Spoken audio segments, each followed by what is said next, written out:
오늘의 주요 뉴스입니다. 백신 접종 속도를 높이기 위해 고령층에 인센티브를 주는 방안이 검토되고 있습니다. 코백스 퍼실리티를 통한 화이자 백신 29만 7천 회분이 국내에 도착합니다. 코로나19 여파로 3명 가운데 1명꼴로 소득이 감소한 것으로 나타났습니다. 고령층, 저학력일수록 타격이 컸으며 직업별로는 음식 서비스 관리자의 소득이 가장 많이 줄었습니다. 철강 가격이 급등하면서 조선과 건설업계엔 비상이 걸렸습니다. 반면 철강업계는 서서히 코로나 그늘에서 벗어나면서 산업별로 희비가 엇갈리고 있습니다. 파우치 미 전염병 연구소 소장이 백신 접종을 하더라도 추가로 맞는 일명 부스터샷이 1년 이내에 필요할 것으로 본다고 밝혔습니다. 백신 효력을 고려할 때 첫 접종 뒤 1년쯤 뒤에는 부스터샷이 거의 확실하게 필요하다는 설명입니다. 유럽연합이 백신을 접종한 여교의 관광객의 EU 입국을 허용하기로 했습니다. 유럽의약품청이 긴급 승인한 4개 백신 접종자가 대상이며 중국 시노팜 백신 접종자의 입국은 회원국이 결정하도록 했습니다.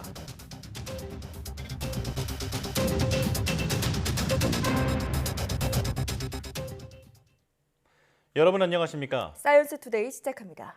정부가 고령층의 코로나19 예방접종 참여를 높이기 위해 인센티브를 주는 방안을 검토하고 있습니다. 정부는 브리핑에서 다음 달 3일 예약 마감을 앞두고 시간적 여유는 있으나 고령층 본인이 직접 예약하기 어려운 부분도 있는 것 같다며 이같이 밝혔습니다. 현재까지 60세에서 74세 고령층의 백신 접종 예약률은 50.1%로 70에서 74세가 62.6%, 65세에서 69세는 55.1%, 60세에서 64세는 39.7%로 집계됐습니다. 이와 관련해 권덕철 복지부 장관도 중대본 회의에서 최근 예약률 증가 속도가 둔화하고 있다고 우려를 표했으며 정부는 이번 주까지 상황을 지켜본 뒤 인센티브 제공 등 속도를 높이기 위한 다양한 방안을 강구할 계획입니다. 화이자의 코로나19 백신을 맞은 뒤 근육통과 발열 등 이상 반응 사례가 1차 접종보다 2차 접종 때 더 흔하다는 국내 연구 결과가 나왔습니다. 서울 아산병원 배성만 감염내과 교수 연구팀은 이 병원에서 화이자 백신 1, 2차 접종을 완료한 265명을 분석해 이런 사실을 확인했다고 밝혔습니다. 그 결과 백신 접종 후 3일 이내에 이상 반응이 나타났다고 응답한 비율은 1차 접종 때 80.1%, 2차 접종 때 89.1%로 2차 접종 때가 더 높았습니다. 2차 접종 후 이상 반응이 나타난 236명을 증상별로 보면 주사 부위 통증이 212명으로 80%였고 근육통 69%, 피로 65%, 두통 48% 등이었습니다.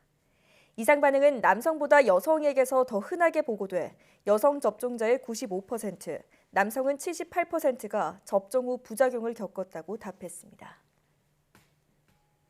코로나19 백신의 종류를 달리해 접종하는 이른바 교차 접종에 대해 정부가 임상시험을 진행할 계획입니다. 중앙방역대책본부는 브리핑을 통해 국립보건연구원에서 국내 아스트라제네카 백신 1차 접종자들에 대해 화이자 등 다른 백신과의 교차 접종 임상 연구를 진행할 예정이라고 밝혔습니다. 방역당국은 해당 연구는 예방접종의 안전성과 효과를 높이기 위한 기초자료로 사용되며 400에서 500명 정도를 대상으로 실시할 예정이라고 설명했습니다. 현재 우리 방역당국은 교차 접종을 허용하지 않고 있으며 앞서 1차 접종에서 아스트라제네카를 맞은 30대 미만은 임상시험에 포함되지 않습니다. 질병관리청은 코로나19 발생 이후 해외 입국자 검역 단계에서 확진자 약 3,700명을 발견해 국내 유입을 차단했다고 밝혔습니다. 질병청 국립검역소는 지난해 1월 3일부터 공항과 항만을 통해 입국한 1,046만여 명에 대해 검역을 실시해 이 중 3,690명을 확진 판정했습니다. 특히 인천공항 검역소는 지난해 9월 이후 변이 바이러스에 대한 집중 검역으로 지금까지 확진자 794명을 발견했습니다. 질병청은 검역의 날을 맞아 코로나19 국내 유입을 막기 위해 헌신한 유공자 50명에게 표창을 수여했습니다. 1년 넘게 코로나19 확산을 겪으면서 우리 삶의 모습도 많이 바뀌었습니다. 일터에는 어떤 영향을 미쳤는지 설문조사한 결과가 나왔는데 3명 가운데 1명꼴로 소득이 줄었고 일하는 방식도 달라졌다 이렇게 답했습니다. 김경수 기자가 보도합니다. 한국고용정보원이 지난해 8월부터 11월까지 537개 직업 종사자 16,000여 명에게 코로나19가 미친 영향을 물었습니다. 38.7%가 임금이나 소득에 변화가 있었다고 답했는데 감소했다는 응답이 35.8%, 증가했다는 2.9%에 그쳤습니다. 연령대가 높을수록 소득이 줄었다는 사람이 많았고 특히 60대 이상에서는 절반 이상을 차지했습니다. 소득 감소는 학력이 낮을수록 경험했다는 답변이 많았고 여성이 남성보다 6% 정도 많았습니다. 직업별로 보면 음식 서비스 관리자가 가장 많이 소득이 줄었고 이어 연극, 뮤지컬 배우, 모델, 선박 객실 승무원 순이었습니다. 반대로 소득이 증가했다는 응답은 택배원과 가정의학과 의사, 방역원, 온라인 판매원, 그리고 시스템 소프트웨어 개발자 순으로 높았습니다. 비대면 업무나 재택근무 등 일하는 방식이 달라졌다는 응답은 35%를 차지했습니다. 근무 시간이나 고객 수를 포함해 일의 양이 감소했다는 답변은 46.3%로 절반 가까이 차지했습니다. 일이 늘었다는 답변 비율은 음식 배달원과 택배원, 온라인 판매원 순으로 높았습니다. 코로나19로 비대면 경제가 확산한 영향을 그대로 보여줍니다. 반면 보험 모집인이나 무용가, 여행 사무원, 선박 객실 승무원 등은 일이 줄었다는 답변이 100%로 코로나19 여파가 심각한 직업군이었습니다. 서비스직 내에서도 생활의 필수 요소인 의식 및 의료보건 관련직에 대한 수요는 크게 증가했지만 여행이나 문화와 같은 비필수 관련직에 대한 수요는 크게 감소한 것으로 나타났습니다. 고용정보원은 비대면 서비스와 디지털화로 일감과 수입이 줄어드는 직업 종사자들의 고용 안정성을 위해 소득 지원과 직업 훈련이 필요하다고 밝혔습니다. YTN 김경수입니다. 올해 1분기 중 저소득층의 소득이 10% 늘어난 것으로 나타났습니다. 코로나19 3차 확산 여파로 근로소득과 사업소득이 모두 줄었지만 3차 재난지원금과 재정 일자리를 저소득계층에 집중 투입해 전체 소득을 증가세로 반전시켰습니다. 통계청이 발표한 1분기 가계 동향조사 결과에 따르면 1분기 중 소득 하위 20%인 1분위 가구의 월 평균 소득은 91만 원으로 1년 전 같은 기간보다 9.9% 늘었습니다.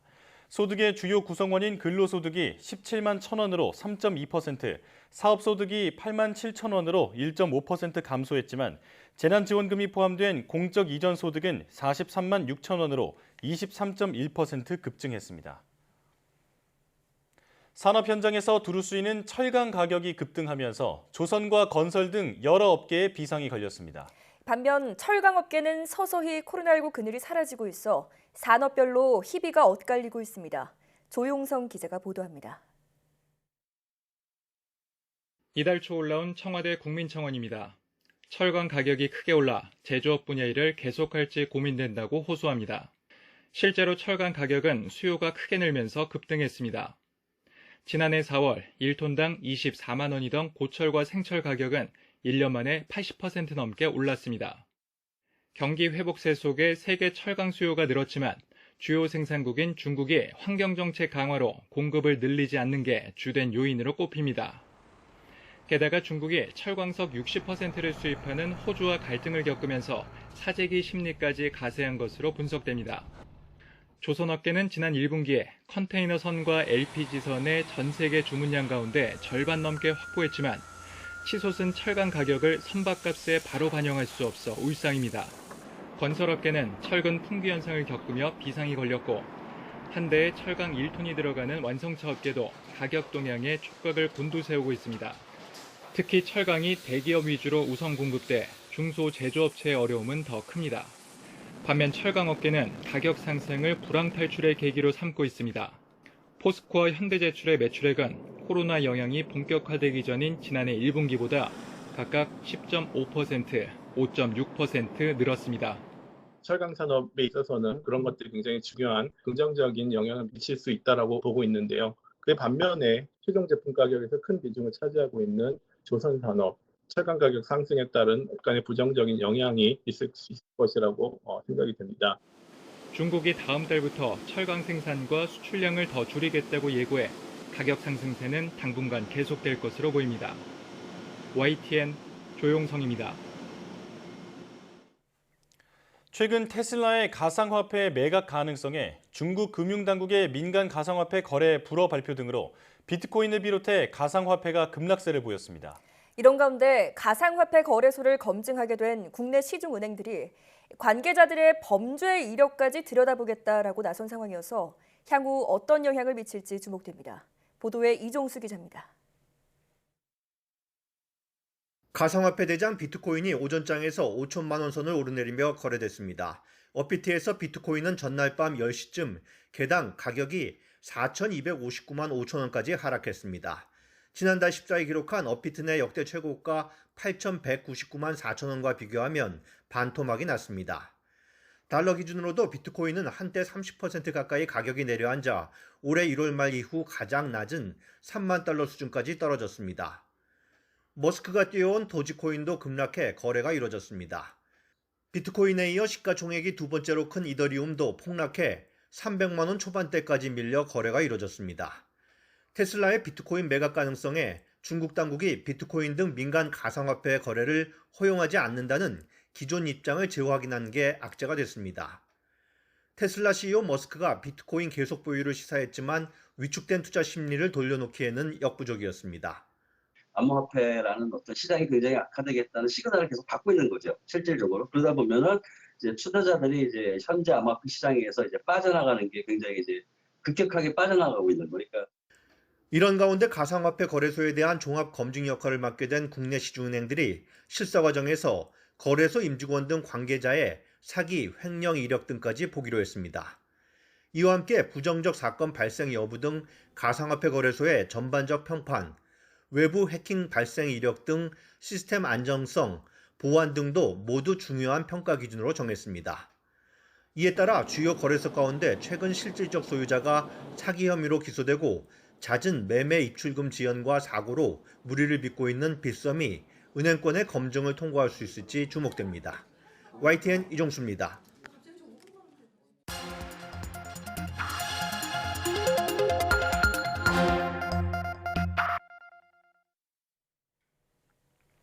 다양한 분야의 과학 이슈를 과학 기자의 시각으로 집중 분석하는 사이언스 취재파의 시간입니다. 네, 오늘 최소라 기자와 함께하겠습니다. 어서 오십시오. 안녕하세요. 네, 어떤 소식 준비해 오셨나요? 네, 인도에서 최악의 코로나19 사태를 불러온 인도 변이 바이러스가 국내에서도 집단 전파된 것으로 확인됐습니다. 현재 국내 변이 바이러스 감염자는 3,000명이 넘는 것으로 집계됐는데요. 팬데믹 초기에 나왔던 우려대로 변이 바이러스가 코로나19 확산의 최대 변수로 꼽히고 있습니다. 코로나19 변이가 얼마나 진행됐는지 또 국내 상황은 어떤지 짚어보겠습니다. 예, 영국, 남아공, 브라질에 이어서 최근은 인도까지 기존 코로나19보다 더 강한 변이가 나타날 거란 우려가 이미 현실이 된 상황인데요. 지금까지 나온 변이 바이러스가 어떤 게 있는지 정리부터 해주시죠. 네, 코로나19 바이러스는 특성상 변이가 자주 발생하기 때문에 세계 곳곳에서 각종 변이가 보고되어 왔는데요. WHO가 모니터링 중인 변이만을 보면요. 변이 바이러스는 크게 관심 변이와 우려 변이 두 분류로 나뉩니다. 예. 우려 변이는 전파력이 세지는 등의 특성이 확인된 이런 변이를 칭하는데요. 기존의 영국 변이나 남아공, 브라질 변이 이런 것들이 이 우려 변이에 해당을 했는데 최근에는 인도 변이까지 포함이 되면서 우려 변이는 모두 네 가지 종류가 해당하게 됐습니다. 예. 관심 변이는 어디에 변이가 생겼는지 확인은 됐지만 바이러스 특성에 대한 거는 추가 조사가 필요한 경우입니다. 미국이나 브라질, 필리핀, 프랑스 변이 등 6개가 해당됩니다. 그렇군요. 네. 특성이 밝혀진 우려 변이를 유심히 살펴봐야 할 것 같은데요. 우려 변이 중에 지금 가장 먼저 발견된 건 영국 변이죠. 어떤 특성이 발견됐습니까? 네, 영국 변이는 모두 23곳의 변이가 생겼습니다. 이 가운데 특정 변이 때문에 영국 변이가 기존 코로나19보다 전파 속도가 1.5배 이상 빠른 것으로 확인됐습니다. 예. 다행히 이 질병의 증상을 심화시키거나 백신을 무력화하지는 않는 것으로 보고됐는데요. 현재 미국 확진자의 절반 이상이 이 영국 변이 바이러스일 정도로 전 세계에 가장 광범위하게 퍼진 변이 바이러스입니다. 네. 그리고 남아공 변이와 브라질 변이가 또 있는데 영국 변이처럼 전파 속도를 높이는 변이에다가 또 면역 반응을 낮춘다고 알려진 변이까지 생긴 변이 바이러스입니다. 예. 때문에 백신 효과를 줄인다고 알려졌고요. 아직 이 증상을 심화시키지는 않는 것으로 관찰이 됐습니다. 네, 마지막으로 또 인도 변이 바이러스가 있죠. 영국 변이보다도 50%더 전파력이 높다고 영국 연구진이 밝혔습니다. 또 인도 현지 의사들에 의하면은 아직 명확한 데이터는 없지만 젊은이와 어린이가 더 많이 확진되고 있고 또 중증 질환자도 더 많다고 보고 있습니다. 예. 백신이 들지 않을 수도 있다니까 걱정이 큰 상황인데요. 그렇다면 지금까지 개발된 백신은 변이 바이러스의 그 효과가 어느 정도가 입증이 된 상황인가요? 네, 일단 영국 변이 바이러스에 대해서는요. 지금 나와 있는 백신들이 70% 이상의 효과를 보인다고 알려졌습니다. 하지만 이 이후에 보고된 우려 변이, 그러니까 남아공 변이 등은 백신 효능이 좀 더 떨어집니다. 예. 아스트라제네카는 10%, 그리고 노바백스와 얀센은 50%로 효과가 줄어든다는 연구 결과가 나왔습니다. 아직 다행인 것은 아직은 백신을 무력화하는 변이는 없다는 이 영국 과학자들의 분석이 있습니다. 함께 들어보시겠습니다. We looked at the data again this morning, and I can tell them, the House Mr. Speaker, that we have increasing confidence that vaccines are effective against all variants, including the Indian variant. To his. 네. 자, 아예 무력화하는 변이는 아직 발견되지 않았다라는 점이 그래도 조금은 다행이다 이런 생각이 드는데요. 그런 만큼 이 백신 접종률을 높이는 게 현재에서 최선의 대응 방법일 것 같습니다. 국내 변이 바이러스 상황 어떻습니까? 네, 지난 10월부터 현재까지 확인된 주요 변이 바이러스는 모두 1,000건 정도인데요. 기타 변이까지 포함을 하면은 3,000여 건 정도고요. 또 모든 확진자를 유전체 전장 검사를 한 거는 아니기 때문에 확인되지 않은 변이 바이러스 감염자가 훨씬 많을 것으로 예상됩니다. 예. 영국 변이가 900여 건으로 가장 많고 그 다음으로 남아공, 인도, 브라질 변이 순인데요. 최근 일주일간 양상을 보면은 국내 변이 검출률이 26.8%에 달합니다. 주로 수도권과 울산 중심으로 변이가 발생하는 모양새입니다. 가장 우려되는 점은 해외에서 유입된 변이 확진자보다 최근 들어서는 국내에서 감염된 것으로 보이는 이 변이 확진자가 더 많았다는 겁니다. 예. 자, 사실상 변이 바이러스가 확산하고 있다고 볼 수 있을 것 같은데요. 전문가들은 어떻게 전망하고 있나요? 네, 일단은 당분간은 확진자 가운데 변이 바이러스에 걸린 확진자 비중이 쉽게 낮아지지는 않을 것으로 보입니다. 일반적으로 변이 바이러스는 사람에게 더 감염되기 쉽도록 진화된 형태이기 때문입니다. 예. 전파된 이후에도 생존력이 높은 바이러스들이 주로 살아남기 때문에 검출률은 쉽게 낮아지지 않을 거라고 보고 있는데요. 함께 들어보시겠습니다. 한 변이 바이러스가 어떤 특정하게 집단 내에서 한번 우세를 점하게 되면 그보다 더 뛰어난 적응성을 가진 바이러스가 나타나기 전까지는 계속 우세를 진행하려고 하는 그런 경향들이 보통 관찰되게 됩니다. 네. 자, 초기에 우려했던 대로 이 변이 바이러스가 우리 앞으로의 코로나19 확산의 최대 변수가 될 것으로 보입니다. 자, 변이 바이러스 확산을 막을 대책은 무엇이 있을까요? 네, 전문가들은 일단 변이 바이러스 감염 가능성이 높은 국가에서 입국하는 사람들에 대해서는 기존의 조치를 유지를 해야 된다는 입장입니다. 네.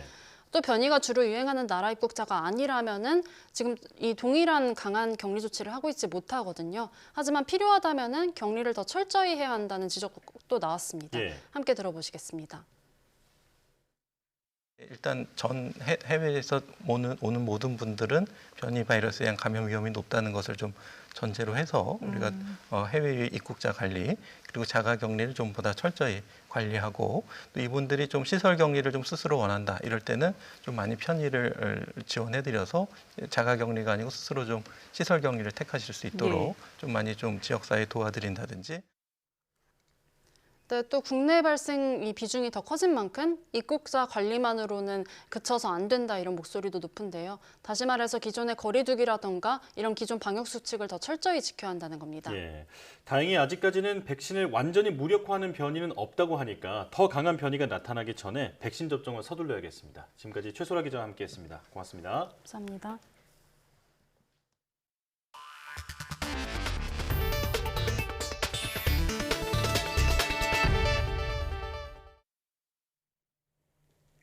코로나19 백신 주사를 맞았다 하더라도 첫 접종 후 1년 안에 추가 접종이 필요해질 것으로 보입니다.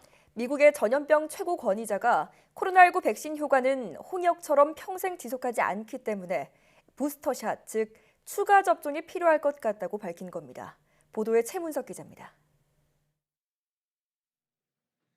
앤서니 파우치 미국 국립 알레르기 전염병 연구소장은 백신의 면역 효과를 강화하고 효력을 연장하기 위해 추가로 맞는 접종, 이른바 부스트샷이 1년 이내에 필요할 것으로 본다고 밝혔습니다. 백신 효력이 최소한 6개월 이상, 어쩌면 더 길게 지속될 것으로 안다면서도 첫 접종을 한 뒤 1년쯤 이내에는 부스트샷이 거의 확실히 필요할 것으로 생각한다고 말했습니다. 홍역과는 달리 코로나 바이러스에 대한 보호 효과의 지속성이 평생 가지 않기 때문이라는 점을 근거로 들었습니다. 미국의 보건당국자가 코로나19 백신 부스터샷의 필요성이 높다고 언급한 것은 이번이 처음입니다. 한편 코로나19 백신 접종이 늘면서 미국에서 신규 확진자가 거의 1년 만에 최저 수준으로 내려왔습니다. CNN 방송은 현지 시간 19일 미 존스홉킨스 대학의 통계를 분석한 결과 전일 기준 일주일 평균 하루 신규 확진자가 3만 1,200여 명으로 집계됐다고 보도했습니다. 지난해 6월 이후 11개월 만에 가장 낮은 평균치며 한 달 전과 비교해서도 절반에 못 미치는 수치입니다. 코로나19 사망자도 최근 일주일간 하루 평균 614명이 숨져 석 달 전의 평균치 1,988명에서 3분의 1 이하로 내려왔습니다. CNN은 코로나19 백신이 미국이 벌이는 코로나19와 전투에서 엄청난 우군임이 입증됐다며 지금까지 18살 이상 미국 성인의 60.2%인 1억 5,535만 명이 백신을 1회 이상 맞았다고 전했습니다. YTN 최문석입니다. 유럽의약품청에 이어 미국 식품의약국 FDA도 화이자의 코로나19 백신을 2도에서 8도의 냉장 온도에 보관할 수 있는 기간을 기존 5일에서 한 달까지 연장했습니다. FDA는 보도자료에서 화이자 측이 제출한 자료를 검토한 뒤 이 같은 결론을 내렸다고 밝혔습니다.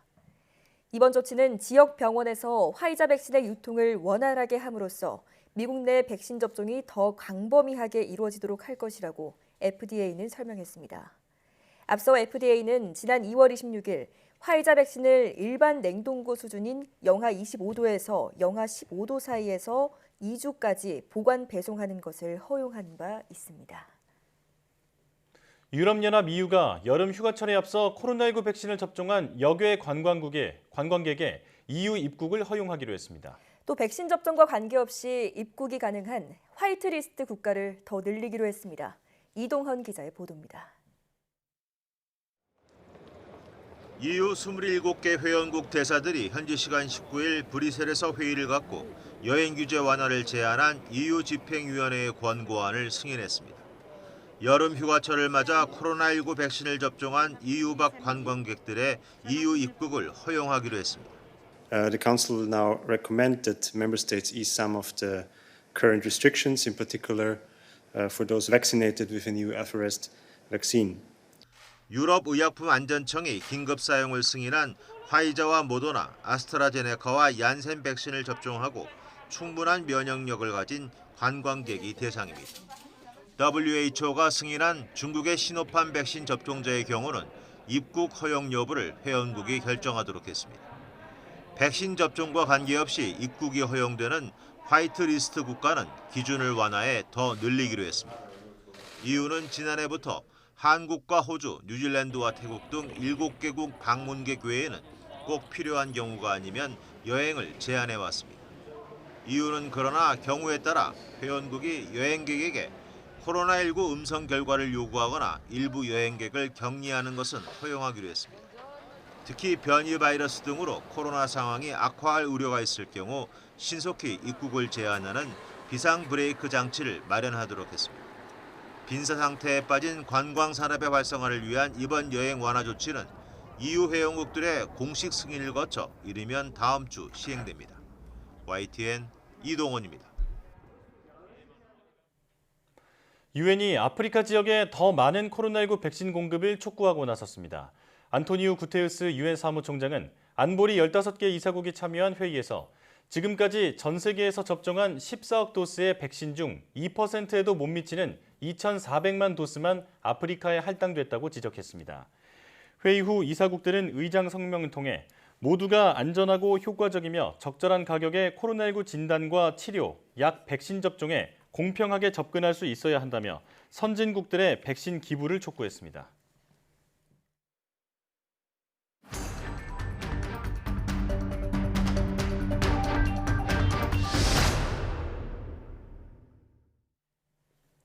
정부의 사회적 거리두기 조정안 발표를 앞두고 현행 단계가 유지될 가능성이 크다는 전망이 나오고 있습니다. 해외에서는 교차 접촉이 면역 효과를 높인다라는 연구 결과가 나와서 방역 당국이 예의주시하고 있습니다. 자세한 내용 고려대학교 약학대학 김정기 교수와 함께 짚어보겠습니다. 전화로 연결합니다. 교수님 나와 계십니까? 네, 안녕하세요. 예. 신규 확진자 규모가 500에서 600명대에 머물면서 확 줄지도 늘지도 않는 불안한 균형을 이루고 있습니다. 더 줄지 않고 이대로 고착화하는 게 아닐까 걱정되는데 교수님께서는 어떻게 보십니까? 일단은 말씀하신 것처럼 현 상황 같은 경우를 짚어보면 휴일 후에 이틀 정도는 한 500명 안팎 그리고 평일 기준 700명 안팎의 신규 확진자 규모를 상당히 오랫동안 보이고 있거든요. 예. 앞서도 이 부분을 말씀드렸는데 이러한 원인 중에 하나는 그러니까 지금처럼 일정 규모를 계속 유지하고 있는 대표적인 이유는 방역 조치와 코로나19 바이러스의 전파 사이의 어떤 버퍼링 구간, 절충 구간이다라고 생각을 하고 있고요. 네. 그렇기 때문에 방역 조치를 유지를 한다라고 하면 지금 정도의 규모는 계속 이어질 거다라고는 보고 있는데 예. 그렇기 때문에 말씀하신 것처럼 고착화될 가능성이 있다. 어떻게 보면 이미 고착화됐다라고 판단을 해도 무방하지 않을까 생각을 하고 있습니다. 네. 다만 여기에 긍정적인 기대 효과는 백신 접종이고요. 그래서 백신 접종률이 올라가게 되면 신규 확진자 규모는 그거에 맞게 어느 정도는 감소할 거다라고는 보고 있는데 부정적인 어떤 변수 같은 경우에는 변이 바이러스 영향이 있다라고는 보고 있습니다. 예. 그러니까 현재 계속 이제 지역사회 내에서 변이 바이러스가 전파되는 양상을 보이고 있기 때문에 이러한 부분 어떻게 플러스 마이너스 하게 되면 지금 같은 규모 균형이 깨지게 되면 증가할 가능성이 보다 많기는 한데요. 예. 어쨌든 지금 상황이 한동안은 이어지지 않을까라는 생각을 가지고 있습니다. 네. 이 변이 바이러스를 차단하고 또 백신 접종률을 높이는 게 관건이겠군요. 자, 앞서 말씀드린 대로 정부가 거리두기 조정안을 발표하는데 현행 단계가 3주 더 연장될 것으로 전망됩니다. 어떻게 보십니까? 일단 우리 방역 당국에서는 여러 가지 지표, 대표적으로 감염 재생산 지수나 감염 경로 미확인 사례 비율, 그리고 의심 환자 양성 비율 등 여러 가지 지표가 안심할 단계는 아니다라고 판단을 하고 있습니다. 네. 그렇기 때문에 지금 단계에서 방역 기준을 쉽게 완화하지는 못하고 있거든요. 반대로 얘기하면 방역 당국은 현재의 확진자 규모는 우리 의료 시스템이 감당 가능한 수준이다라고 판단을 하고 있기 때문에 네. 여기서 방역 기준을 더 또 강화를 시키지는 않고 있습니다. 그렇다 보니까 앞으로 그러니까 내일 발표될 거리두기 조정안에서도 현 단계를 당분간은 유지하지 않을까 이렇게 생각은 하고 있습니다. 예.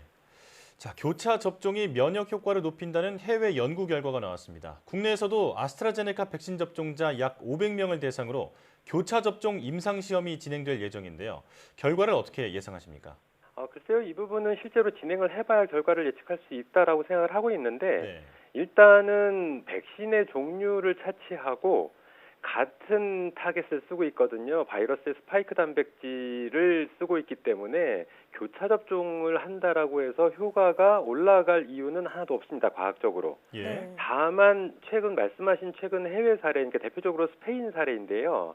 최근에 스페인에서 교차 접종 임상 시험을 진행을 했는데 아스트라제네카 백신 접종 후에 화이자 백신을 2차 접종을 했을 때 효과가 2배 이상 증가했다라는 연구 발표를 하고 있습니다. 네.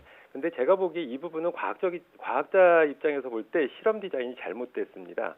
예. 그러니까 스페인에서는 아스트라제네카 백신 접종자 670명 중에 450명에게 2차 백신 접종으로 화이자 백신을 선택을 했고요. 나머지 200여 명에 대해서는 부스터 접종을 하지 않았습니다. 그러니까 2차 접종을 하지 않았는데요. 그러고 나서 결과를 분석을 하는데 실제로 이 부스터 접종, 2차 접종을 하지 않은 200여 명에 대해서는 일반적으로 아스트라제네카 2회 접종을 했을 때의 효과 대비 파이자 백신 접종했을 때의 결과를 비교 분석을 했는데 네. 이 부분에서 더 화이자 백신 2차 접종했을 때 결과가 높게 나온 이유는 당연히 화이자 백신이 효과가 아스트라제네카보다는 높다라고 평가가 되고 있거든요. 예. 그러니까 이거는 교차 접종에 의한 효과 상승이 아니고요. 이 부분은 그냥 2차 접종을 했던 화이자 백신이 아스트라보다는 효과가 더 낮기 때문에 높게 나온 결과다 이렇게는 보고 있습니다. 예. 엄밀하게 디자인하려면 실제로는 그룹을 넷으로 나눠서 아스트라 파이자, 파이자 아스트라, 파이자 이렇게 접종을 하고 결과 분석을 해야 되는 거거든요. 그래야지만 교차 접종에 의해서 상승 효과가 나는지를 볼 수 있는데 이 부분 실험 디자인이 잘못됐다 생각을 하고 있고 앞으로 우리나라에서 진행될 교차 접종 임상 시험도 이러한 논란이 있으면 안 됩니다. 그래서 디자인을 철저하게 잘 해서 디자인을 한 다음에 임상 시험을 진행을 해야 된다. 이렇게 생각을 하고 있습니다. 네. 자, 그런가 하면 파우치 소장이 첫 접종 1년 안에 부스터샷이 필요하다 이렇게 밝혔습니다. 어떤 의미로 해석해야 할까요? 일단 여러 가지 언론에서 부스터샷을 3차 접종을 보통 부스터샷으로 자꾸 이제 용어를 사용하시는데요. 원래는 1차 접종 이후에 추가적으로 진행된 2차부터를 다 부스터샷이라고 얘기를 하거든요. 어찌됐든 간에 이제 파우치 소장이 접종 1년 안에 부스터샷 3차 접종을 해야 된다는 의미는 현재 첫 번째 백신 접종이 이루어진 지 한 6개월 정도밖에 안 됐습니다. 그러다 보니까 항체 지속 기간에 얼마만큼 지속이 될 것인가에 대해서 명확히 규명이 안 됐다. 6개월 정도까지는 유지되는 걸로 보이긴 하는데 1년까지 유지될지는 모른다라고 판단을 하고 있고 아마도 항체 지속 기간이 1년을 넘어서지 않을 거라고 판단을 하기 때문에 1년 안에 추가 접종을 해야 된다라는 의미로 이렇게 보시면 될 것 같습니다. 자, 정부가 국내 백신 개발사가 임상 3상을 진행할 때 비교 임상 방식으로 하겠다고 밝혔는데요. 비교 임상이 무엇이고 기존 임상 3상과 어떤 차이가 있는지 설명해 주시죠.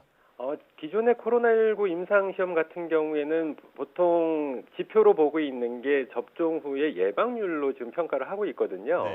근데 이 초창기에, 그러니까 지금까지 승인된 코로나19 백신들, 대표적으로 파이자, 모더나, 아스트라제네카 백신들 같은 경우에는 전 세계에서 누구도 이 백신을 맞지 않았었습니다.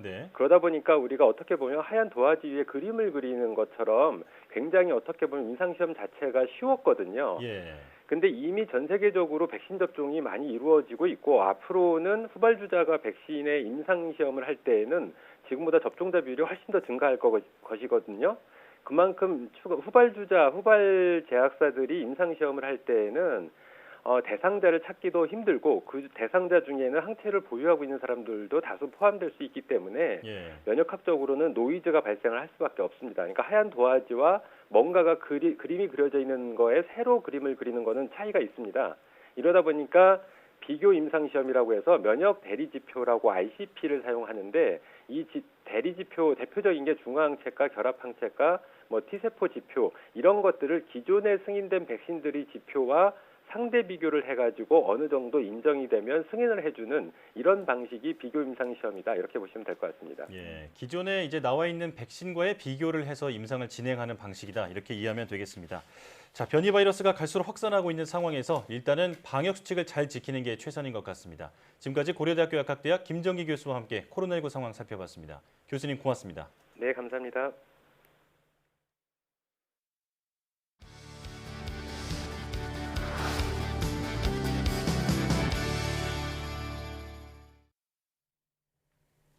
우리나라의 다리와 터널 등 각종 인프라 시설과 대형 건물들은 1970년대에 많이 지어져서 노후화로 인한 붕괴 우려가 큽니다.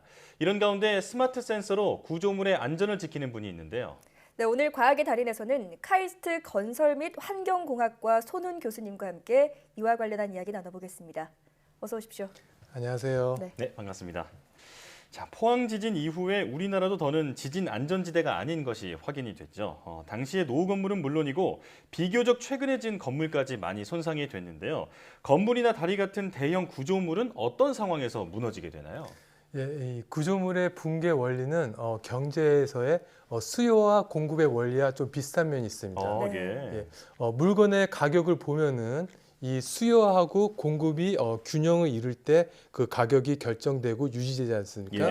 그와 마찬가지로 구조물에 있어서도 이제 그 수요에 해당되는 게 이제 하중이라고 보시면 되고요. 하중이요. 그다음에 공급에 해당되는 게 이제 지지력이라고 봤을 때 이 공급하고 이 수요가 맞아서 균형을 이루면은 구조물이 안전합니다. 근데 만약 예로 구조물의 하중이 증가한다든지 어떤 이유로든지 구조물에 손상이 발생해서 지지력이 저하하게 되면은 그런 경우 구조물이 붕괴하게 됩니다. 네, 공급과 수요로 비유를 해주셔서 이해가 좀 쉬운데요.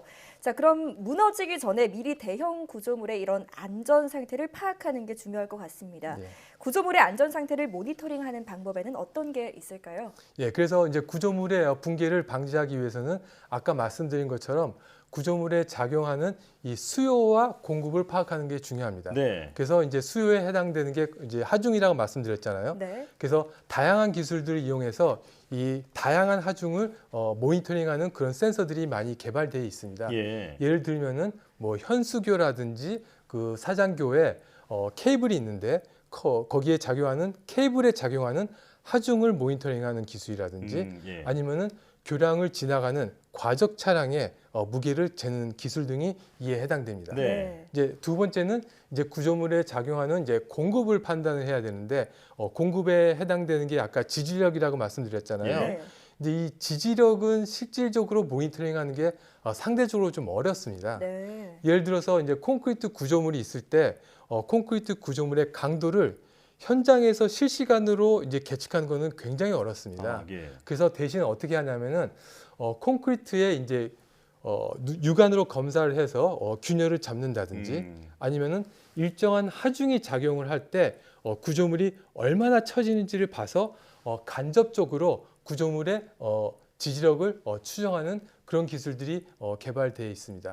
또한 기존의 구조물 안전 진단하는 기술은 주로 사람이 육안으로 검사하는 기술이 주로 개발되고 있는데 최근에는 이런 육안 검사를 대체하기 위해서 카메라를 드론이나 로봇에 장착을 해서 영상을 계측을 하고 이 영상에 인공지능 기술을 적용을 해서 자동으로 손상을 감지하는 기술들이 연구가 되어 있습니다.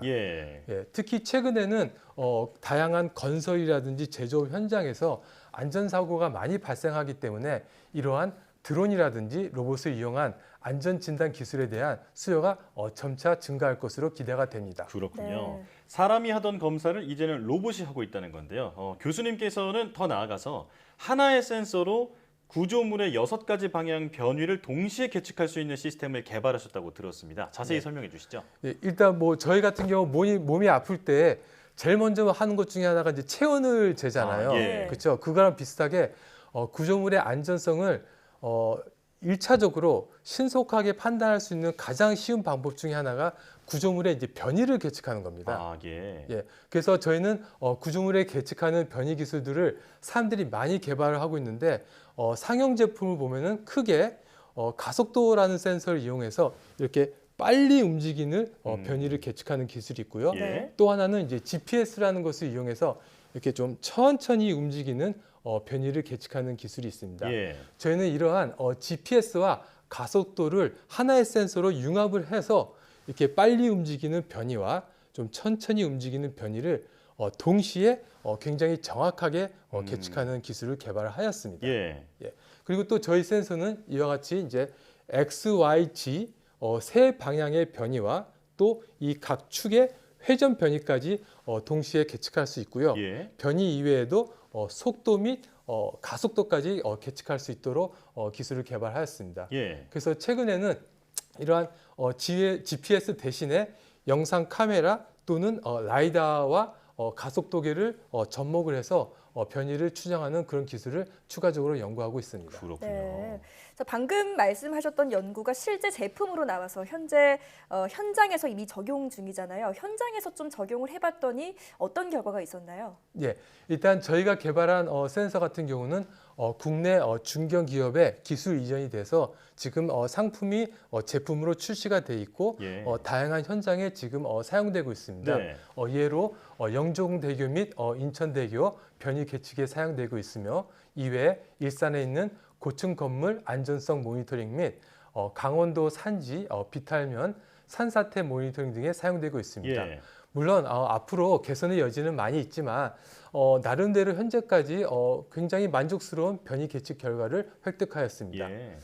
저희가 영종대교, 인천대교 이외에도 미국의 샌프란시스코에 있는 오클랜드 베이브리지를 포함을 해서 국내에 있는 교량 몇 개, 그다음에 중국 교량, 다양한 교량 실험을 해봤는데 전반적으로 대략 한 2에서 3mm 정도의 정확도를 가지고 변이를 추정할 수 있었습니다. 자, 좀 익숙한 이름의 대교 이름들이 나와서 좀 반가웠는데 영종대교와 인천대교에서 사용하고 있다라고 말씀해 주셨습니다.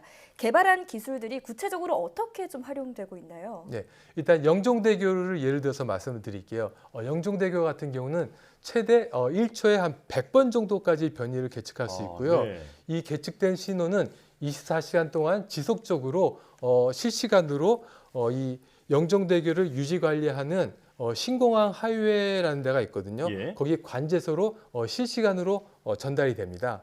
그리고 이 변이 계측하는 지점은 교량에서 가장 높은 지점인 이 주탑이라고 하는데 네.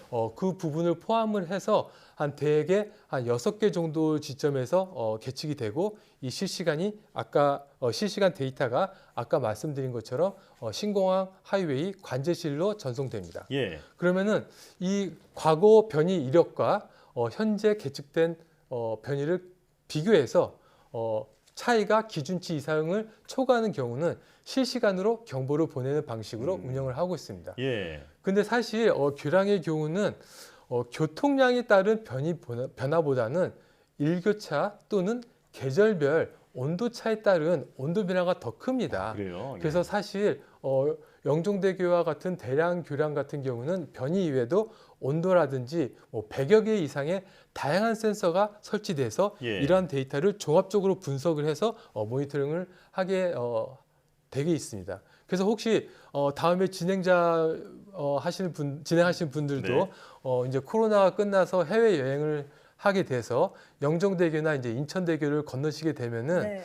이제 이러한 그 다리에는 수많은 센서가 설치돼 있고 이런 센서를 통한 모니터링을 통해서 좀 더 우리가 안전한 사회 기반 시설물을 유지하고 있는데 기여하고 있다는 걸 생각을 해주시면 좀 감사하겠습니다. 예. 네.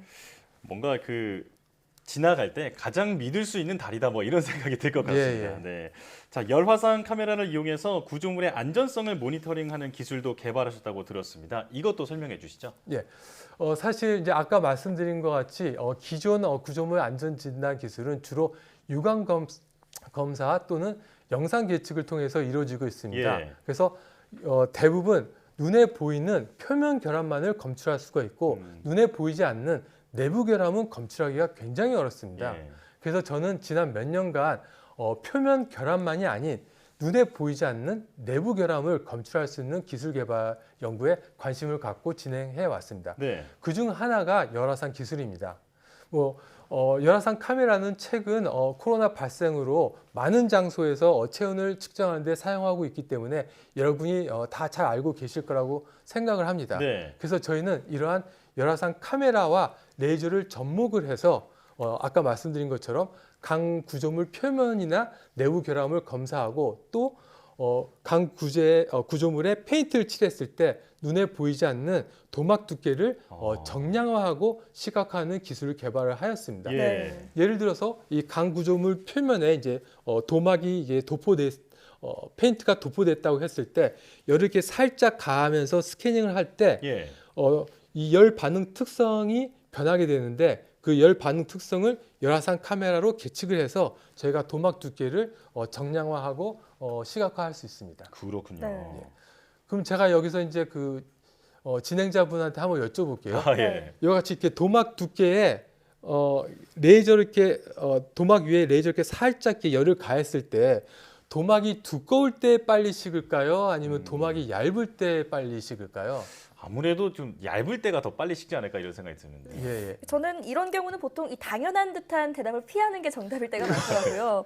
저는 두꺼운 것을 한번 골라보겠습니다. 맞아요. 이렇게 우리가 라면 끓여 먹을 때 이렇게 냄비에다가 이렇게 물을 많이 담은 거랑 이제 적게 담은 걸 보면은 먼저 끓고 난 다음에는 식을 때는 물이 많은 경우가 좀 늦게 식는 경우가 많거든요. 그래서 이제 도막이 있을 때도 이게 열을 가하면은 열을 좀 더 많이 흡수하고 예. 또 식을 때도 천천히 이렇게 식게 됩니다. 아. 그래서 이와 같이 도막 두께에 따라서 레이저로 열을 가했을 때 반응하는 속도가 다른 원리를 이용해서 저희가 강부재 도막 두께를 한 0.02mm 정도의 정확도를 가지고 추정할 수 있는 기술을 개발을 했습니다. 예. 예. 그래서 아까 말씀드린 대로 이러한 내부 결함은 일반 카메라나 육안으로는 검사하기가 굉장히 어렵습니다.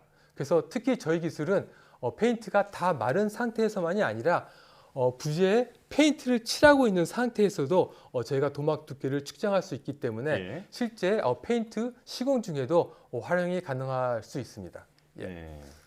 또 다른 분야에서는 어떤 게 가능한가요? 예, 그리고 저희가 또 하고 있는 게 이런 기술을 최근에 반도체라든지 그 다음에 전기 자동차에 사용되는 2차 전지 그리고 수소와 같은 신재생 에너지 저장소라든지 풍력 발전기 등에 적용을 해서 품질 검사를 하고 모니터링 하는데 적용하고자 노력을 하고 있습니다. 네, 정말 다양한 분야에서 활용을 할 수 있군요. 그런데 교수님께서 이 구조물 설계나 시공이 아닌 구조물 안전진단 분야를 연구하게 된 특별한 이유가 있다고요? 예, 사실 이전 건설 분야 연구는 주로 설계 및 시공 분야 연구가 주류였지만 최근에 들어서는 아까 앞에서 말씀하신 것처럼 사회 기반 시설물의 노후화가 급속히 진행하고 있기 때문에 안전 진단 및 유지 관리에 대한 관심이 점차 증가하고 있습니다. 이는 마치 고령화 사회가 도래하면서 바이오 및 신약 개발 연구가 활발히 진행하는 것과 유사합니다. 예. 특히 우리나라의 경우는 70년대 이후 급격한 산업 현장을 하면서 많은 구조물이 시공이 되었고 특히 이러한 구조물이 굉장히 노후화가 신속하게 진행되고 있습니다. 예. 그래서 제가 이제 미국에서 박사를 연구를 할 때 앞으로는 이런 안전 진단 및 유지 관리 분야가 유망할 것이라고 생각을 하고 이쪽 분야를 연구하게 됐습니다. 예. 그리고 특히 제가 1994년도에 미국에 박사학위를 받으려고 유학을 갔는데 그 해에 성수대교가 무너졌고요. 그 다음 해에 삼풍백화점이 붕괴됐습니다. 네. 사실 이게 일부 제가 이런 전공 분야를 선택하는데 영향을 미친 것 같습니다. 그렇군요. 자, 오늘 더 많은 말씀을 듣고 싶은데요. 저희가 마지막 질문을 드려야 될 것 같습니다. 교수님께서 지금 사회의 안전을 어떻게 보면 이제 강화하는 그런 방안에 기여를 하고 계신 건데요. 앞으로 교수님의 연구 계획이 궁금합니다. 어떤 계획 가지고 계신가요? 예, 사실 이제 저를 포함을 해서 대부분의 연구자분들이 아주 기초적인 원천 연구도 아니고 예. 또 그렇다고 바로 상용화 될 수 있는 연구도 아니고 그 중간 단계에 어떻게 보면은 좀 애매한 연구를 하면서 논문을 쓰는데 이제 집중하는 경우가 많습니다. 예. 저도 그 중에 한 사람이고요. 근데 앞으로는 진짜 논문만을 위한 연구가 아니라 실제 산업 현장에 적용이 돼서 사회에 기여할 수 있는 그런 연구를 하고 싶고요. 특히 제가 지금 하고 있는 연구는 이 3D 프린팅 공정 중에 실시간으로 모니터링을 하고 그다음에 공정 관리를 하는 그런 연구를 하고 있는데 이런 기술을 개발을 하고 실제 산업 현장에 적용을 해서 3D 공정으로 가공된 제품을 품질을 향상시키고 불량품을 줄임으로써 좀 더 안전한 사회를 만드는 데 기여를 하고 싶습니다. 예. 네. 자, 말씀하신 기술이 하루빨리 상용화돼서 이 우리 사회 전반의 시설물을 좀 더 안전하게 유지하고 관리하는 데 큰 역할을 할 수 있길 기대하겠습니다. 자, 지금까지 카이스트 손훈 교수와 함께했습니다. 교수님 고맙습니다. 예, 감사합니다.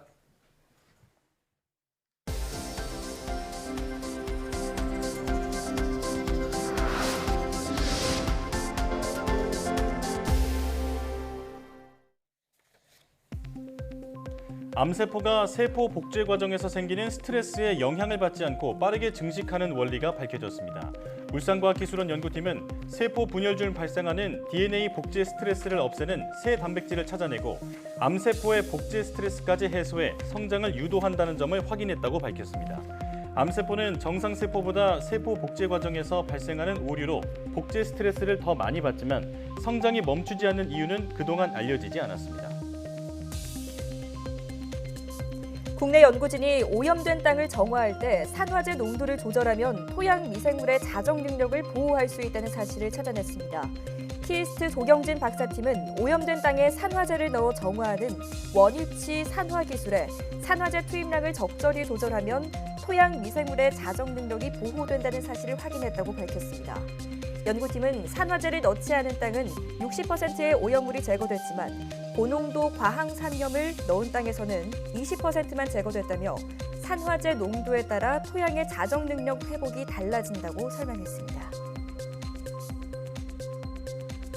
술은 조금만 마셔도 뇌의 구석구석에 부정적인 영향을 미칠 수 있다는 연구 결과가 나왔습니다. 영국 옥스퍼드 대학의 정신의학 전문의 안냐 토피왈라 교수 연구팀은 술은 뇌 건강에 있어 안전 기준이 없으며 마시면 마실수록 뇌의 용적은 줄어든다는 연구 결과를 발표했다고 일간 가디언 인터넷판이 현지 시간 19일 보도했습니다. 연구팀은 영국 바이오뱅크 데이터베이스에 수록된 성인 25,378명의 음주 등 생활 습관과 건강 상태, 뇌 MRI 자료를 분석했습니다. 그 결과 매주 알코올의 평균 섭취량이 많을수록 뇌 회색질의 밀도가 낮아지는 것으로 나타났다고 연구팀은 밝혔습니다. 오는 26일 밤 달이 지구 그림자에 가려져 붉게 보이는 개기월식과 달이 지구와 평소보다 가까워 크게 보이는 슈퍼문 현상이 동시에 벌어집니다. 국립과천과학관은 26일 오후 6시 44분쯤 달의 왼쪽이 가려지는 부분 월식이 시작되고 오후 8시 9분부터 8시 27분까지 달 전체가 지구 그림자에 들어가는 개기월식이 일어난다고 밝혔습니다. 이번 개기월식은 2018년 1월 31일 이후 슈퍼문과 개기월식이 동시에 일어나는 슈퍼 블러드문이기도 합니다.